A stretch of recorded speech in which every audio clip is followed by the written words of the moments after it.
Well, I learned something today that I'd like to pass on.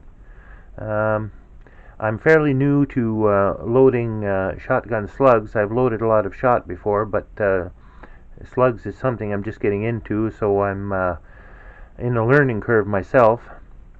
Um, so I've got some load data for this Lyman um, Sabot slug, 525 grain Sabot slug. And this is a Winchester WAA12F114 wad. And for this wad, the slug fits in very nicely. It's a bit too low, so in this case what I'm going to use is a 16 gauge nitro card to make the slug sit the right height in the cup. So as you can see, it fits in there just perfectly, slips right in, and across the outside diameter with the slug in the plastic cup, it measures 712. So that's fine. It measures 712 at the top and at the bottom. Now this is the Claybuster. It's supposed to be the Claybuster equivalent. And not all wads are created equal, I've come to learn. In the first place, if you put the slug in this wad and push it all the way down to the bottom, it'll actually spring back up when you let it go.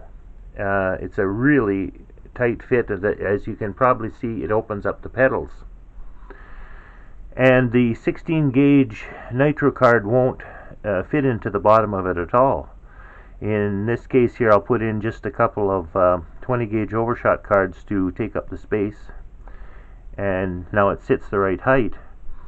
But when you measure it across on the outside diameter of the cup with the slug in it, it measures at 740 instead of 710. So that, in my mind, could possibly create an overpressure if you're using the load data for the Winchester wads and you're substituting the Claybuster wad.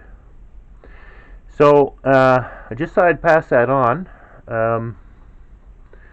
It would seem to me that we've got to be pretty careful about what components we use for shotgun slugs.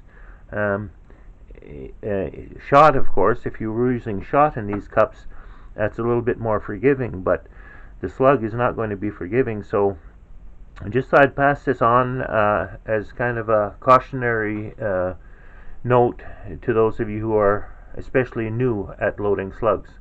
Thanks for watching. Bye for now.